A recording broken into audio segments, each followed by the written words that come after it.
आपके गुजरात से कुछ लोग गए हैं दिल्ली की कुर्सी पर बैठ करके, और वो लोग मंदिर मस्जिद में इस देश की लड़ाई को, इस देश के नौजवानों को झोंक रहे हैं। जहां देखो वहां केवल विवाद, और नौजवानों को यह समझाया जा रहा है कि तुम्हारा राज आ गया है, हिंदू राष्ट्र बनाना है, हर जगह मस्जिद के नीचे खुदाई करो, मंदिर मिलेगा, और मस्जिद के नीचे से शिवलिंग मिलेगा। और हम भी यहाँ संकल्प भूमि एक बात कहते हैं कि अगर खुदाई, तो हम नहीं चाहते कि तुम ये सब करो, लेकिन अगर खुदाई करवा रहे हो तो थोड़ा इतनी गहरी खुदवाना जब तक कोई बुद्धिस्ट अवशेष न मिल जाए, तब पता चलेगा ये देश किसका था। डॉक्टर अंबेडकर ने जो बात कही थी, मुझे वो बात हॉन्ट करती है कि मैं जाग रहा हूं क्योंकि मेरा समाज सो रहा है। अब क्या हो रहा है ये तो आप देख रहे हैं, यही देख रहे हैं। मंच पर एक आयोजन करना मुश्किल हो जा रहा है। डॉक्टर अंबेडकर और बुद्ध की बात करने वाले लोग अगर इस मंच के आसपास आकर के अपने गुस्से को न रोक पाए तो माफ करिए, आप बुद्ध की बात नहीं कर रहे, आप उस विचार पर नहीं चल रहे।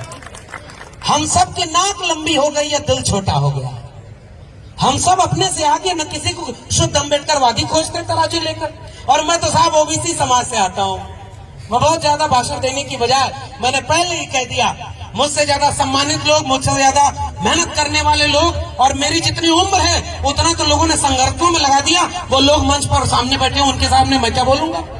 लेकिन मैं एक बात कह रहा हूं, हमारे यहाँ तो पता ही नहीं था, और इस देश में जो साजिश की गई वो इस देश के ताकतवर बुद्धिजीवियों ने, देश चलाने वालों ने की, कि उन्होंने आजादी के बाद डॉक्टर अंबेडकर को मिटाने की सारी कोशिश कर डाली। और मैं विश्वविद्यालय में पढ़ाता हूं, वहीं से एक रेफरेंस लेकर एक बात केवल कर रहा हूं। उन्होंने सिलेबस में डॉक्टर अंबेडकर को नहीं रखा, उन्होंने लाइब्रेरी में डॉक्टर अंबेडकर की किताबें नहीं छपने दी, उन्होंने नहीं पढ़ने दिया कि डॉक्टर अंबेडकर कौन थे, महात्मा फुले कौन थे, पेरियार कौन थे, और तमाम लोगों का विचार क्या था। उन्होंने कोशिश की थी कि डॉक्टर अंबेडकर को आजादी के बाद मिटा दिया जाए। लेकिन हम तो साहब वो लोग हैं जो जमीन में बुआई के बाद फसल लहलहाए, वो नहीं। हम तो वो बीज हैं जो यूं ही फेंक दिए गए थे, लेकिन वो जमीन फोड़ कर बाहर आ गए और आज अपना हक इतिहास मांग रहे हैं। और इसलिए मैं डॉक्टर अंबेडकर को याद करते हुए मैं केवल और केवल हिम्मत लेने आया हूं कि जब उन्हें मिटाने की इतनी कोशिश हुई, वो रोए थे, और रोना बुरा नहीं है। वो रोना डॉक्टर अंबेडकर ने अपने लिए नहीं रोया था। उन्होंने ये सोचा था कि जब मेरे साथ, मैंने इतना पढ़ा लिखा, मैंने विदेश से डिग्री ली, और मैं इतनी बड़े ऑफिसर की पोस्ट पर बैठ करके नौकरी कर रहा हूं, और जब मेरे साथ इतना जातिवाद हो रहा है, तो कल को इस देश के दलित, पिछड़े, आदिवासियों, मजलूमों, किसानों और गरीब वंचितों, शोषितों के साथ कितना बड़ा जातिवाद होगा, यह सोचकर डॉक्टर अंबेडकर रोए थे। और तब उन्होंने संकल्प लिया था कि मैं एक ऐसा भारत बनाऊंगा, और वो भारत उन्होंने बनाने की नींव तो 1950 में रच दी ना। भारत का संविधान लागू करके एक मौका दे दिया कि जाओ इस देश के लोगों, इस देश के दलितों, पिछड़ों, आदिवासियों, हमने तुम्हें हक और अधिकार दे दिया है।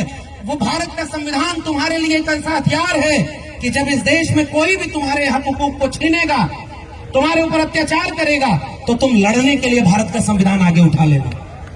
ये हिम्मत हमें डॉक्टर अंबेडकर ने उस संकल्प के बाद चुकाई थी। और मैं एक पक्ष, उन्होंने, राजेंद्र पाल जी ने, भीमराव जी ने हमारे पहले रख दी कि उन्होंने एक संकल्प 1956 में लिया था कि मैं इसे प्रबुद्ध भारत, बौद्ध में भारत बनाऊंगा।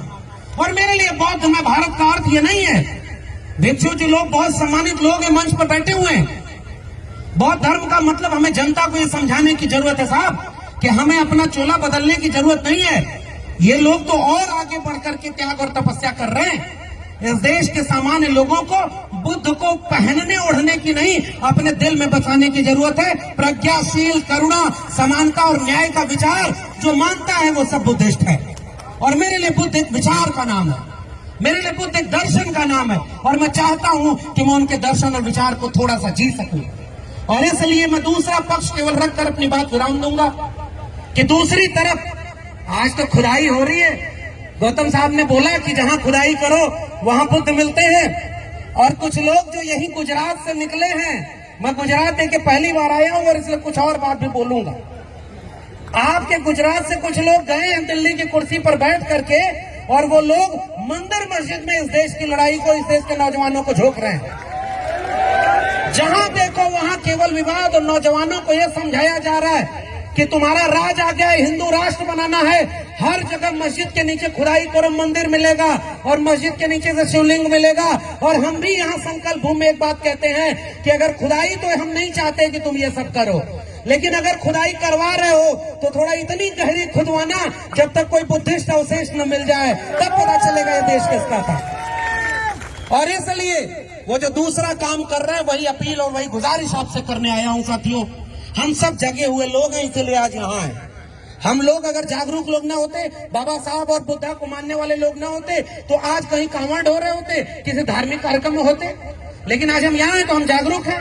और इसलिए मैं आखिरी बात कह के जा रहा हूँ कि जो हमला हमारे ऊपर हो रहा है, बहुत बातें होंगी और कहीं ऐसा ना हो जाए कि आप लोग भी केवल औपचारिकता निभाने के लिए यहाँ आए और कल से फिर हम लोग भी अपने काम में लग जाए। संकल्प अगर मुझे लेना होगा तो मैं क्या संकल्प लूंगा? मैं इस मौके का केवल एक इस्तेमाल करना चाहता हूं। वो संकल्प ये होगा कि डॉक्टर अंबेडकर ने जो ख्वाब देखा था उसमें सबको शिक्षा मिले, ये सबसे पहले ख्वाब था। शिक्षा कौन सी? डिग्री वाली नहीं। उन्होंने कहा शिक्षा वो शेरनी का दूध है, जो पिएगा वो दहाड़ेगा, वो वाली शिक्षा। और इसलिए मैं कह रहा हूं आज इस देश में शिक्षा को बर्बाद किया जा चुका है। और मैं विश्वविद्यालय में पढ़ने पढ़ाने वाला एक विद्यार्थी, एक शिक्षक, आपके सामने आपके साथ एक संकल्प लेना चाहता हूं। कल्पना करिए अगर इस देश के स्कूल, कॉलेज, विश्वविद्यालय बर्बाद हो गए तो हमारे बच्चों का क्या होगा? क्या हम बाबा साहब के सपनों को पूरा कर पाएंगे? जब उन्हें शिक्षा ही नहीं मिलेगी, रोजगार नहीं मिलेगा, तो कल को कोई भी उन्हें दंगाई बना लेगा। अगर हमारे मिशन मूवमेंट में शिक्षा को बचाने का सवाल नहीं शामिल है, रोजगार का सवाल नहीं शामिल है, और भारत के संविधान और मंडल कमीशन, ओबीसी समाज के लोग, कल तक उनको कहा जाता था कि वो सारे कांवड़ हो रहे हैं, और जब मैंने इतिहास पढ़ा तो कहा नहीं साहब, 1948 में बैकवर्ड क्लासेस लीग का अधिवेशन लखनऊ में होता है और उसकी अध्यक्षता करने के लिए पिछड़े समाज के लोगों ने बाबा साहब अम्बेडकर को लखनऊ बुलाया था। तब मैं देखता हूं कि हम तो पहले से ही एकजुट रहे हैं। बाबा साहब के गुरु तीसरे थे, वो ज्योतिबा फूले, कुछ किसान कुणबी जाति के, शाहू जी महाराज ओबीसी जाति के। हमें दूसरा संकल्प ये लेना है कि हम इस देश के नौजवानों को, जब भारत 100 साल पूरा होगा, आजादी के 100 साल पूरे होंगे, तो हमसे लोग पूछेंगे कि आपके सामने भारत का संविधान भी लागू था, थोड़ी सरकारी शिक्षा थी, थोड़ी सरकारी जमीनें थी, थोड़ा भारत का संविधान और मंडल कमीशन भी लागू था। 25 साल बाद कहीं ऐसा न हो जाए कि हमारे आंखों के सामने देखते देखते भारत का संविधान खत्म हो जाए और शिक्षा खत्म हो जाए, रोजगार खत्म हो जाए। इसलिए मैं यहाँ एक संकल्प लेना चाहता हूँ कि डॉक्टर अंबेडकर, बिरसा, फूले, पेरियार और तथागत बुद्ध तक की जो मेरी वैचारिक विरासत है, मैं उस विरासत को अपनी आने वाली पीढ़ियों तक ले जाने की कोशिश करता रहूंगा।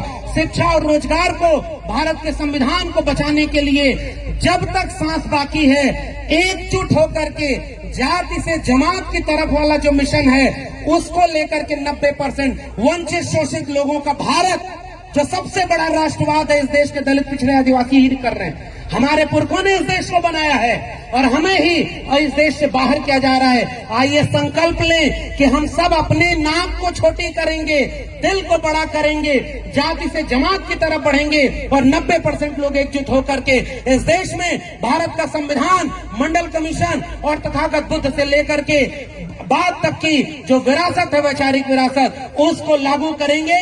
वरना आने वाली पीढ़ियां हमसे पूछेंगी कि जब सब बर्बाद हो रहा था तो तुम क्या कर रहे थे? मैं एक सवाल उनसे पूछूंगा कि मैं उस बर्बाद होने के सामने आंख में आंख डाल करके अपने समय के जालिमों से कह रहा था कि मैं बिरसा, फूले, अंबेडकर का वारिस, भारत का संविधान और मंडल कमीशन बचाने की लड़ाई में शामिल था। बहुत बहुत धन्यवाद। जय भीम, जय मंडल, संविधान जिंदाबाद, उल गुलाम जिंदाबाद, इंकलाब जिंदाबाद। धन्यवाद।